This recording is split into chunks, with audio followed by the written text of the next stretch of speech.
Okay, we're back, and I don't know if this is going to be any different than the last time I did this, so we'll see. But however this turns out, this I think is going to be the last clip that I record tonight. And then I don't know if I'm going to record anymore. But we'll see. Descending deeper into the building, Stanley realized he felt a bit peculiar. It was a stirring of emotion in his chest, as though he felt more free to think for himself, to question the nature of his job. Why did he feel this now, when for years it had never occurred to him? This question would not go unanswered for long. Alright, so this is obviously familiar. Stanley walked straight ahead through the large door that read Mind Control Facility. Okay.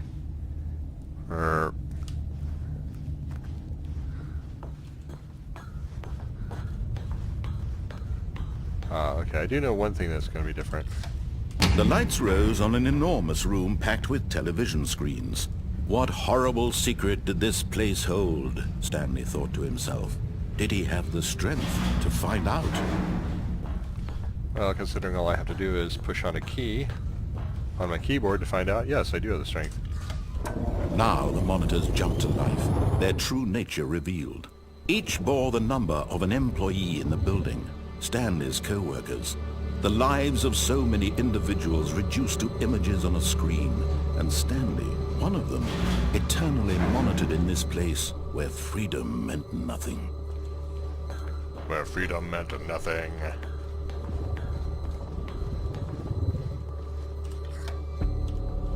This mind control facility, it was too horrible to believe. It couldn't be true.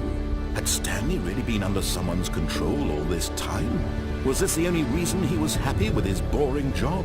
That his emotions had been manipulated to accept it blindly? No. Back up again. He refused to believe it. He couldn't accept it. His own life in someone else's control? Never! It was unthinkable, wasn't it? Was it even possible?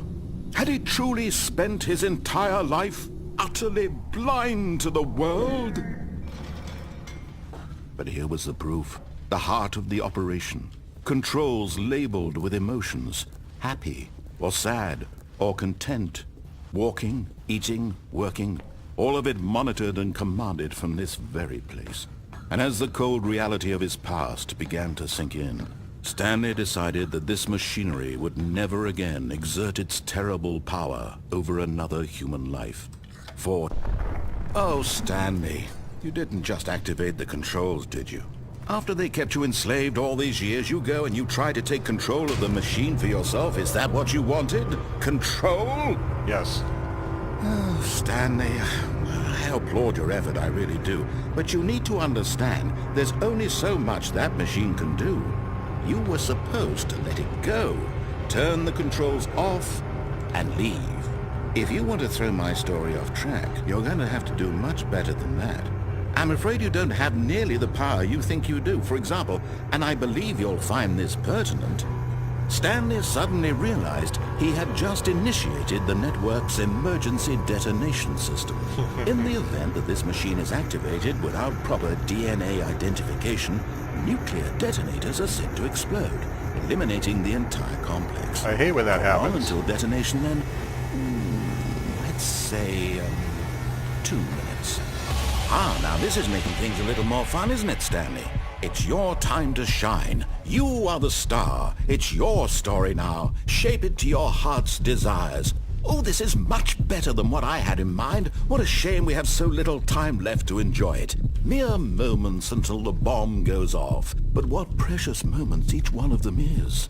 More time to talk about you, about me, where we're going, what all this means. I barely know where to start. What's that? You'd like to know where your co-workers are? A moment of solace before you're obliterated? All right, I'm in a good mood. You're gonna die anyway. I'll tell you exactly what happened to them. I erased them. I turned off the machine. I set you free. Of course, that was merely in this instance of the story. Sometimes when I tell it, I simply let you sit there in your office forever, pushing buttons endlessly and then dying alone. Other times, I let the office sink into the ground, swallowing everyone inside, or I let it burn to a crisp. I have to say this, though, this version of events has been rather amusing. Watching you try to make sense of everything and take back the control wrested away from you, it's quite rich. I almost hate to see it go.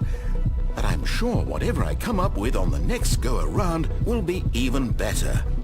My goodness, only 34 seconds left. But I'm enjoying this so much. You know what? To hell with it. I'm going to put some extra time on the clock. Why not? These are precious additional seconds, Stanley. Time doesn't grow on trees. Oh dear me, what's the matter, Stanley? Is it that you have no idea where you're going or what you're supposed to be doing right now? Or did you just assume when you saw that timer that something in this room was capable of turning it off? I mean, look at you. Running from button to button, screen to screen, clicking on every little thing in this room. These numbered buttons, no, these colored ones. Or maybe this big red button, or this door. Everything, anything, something here will save me. Why would you think that, Stanley? That this video game can be beaten? Won? Solved? Do you have any idea what your purpose in this place is? Stanley, you're in for quite a disappointment. But here's a spoiler for you. That timer isn't a catalyst to keep the action moving along.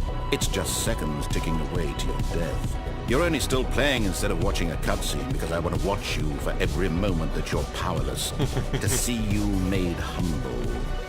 This is not a challenge, it's a tragedy. You wanted to control this world, that's fine. But I'm going to destroy it first, so you can't. Take a look at the clock, Stanley. That's 30 seconds you have left to struggle.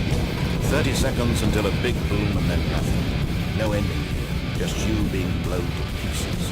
Will you cling desperately to your frail life, or will you let it go peacefully? Another choice. Make it count, or don't. It's all the same to me, all a part of the joke. And believe me, I will be laughing at every second of your inevitable life from the moment we fade in until the moment I say, happily ever up. And I guess that was the bomb. I don't know if there's any way to actually prevent it from going off.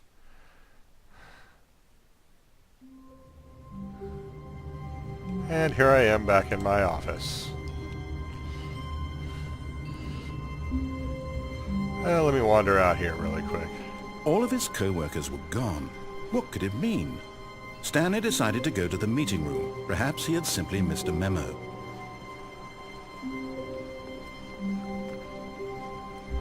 When Stanley came to a set of 2 open doors, he entered the door on his left.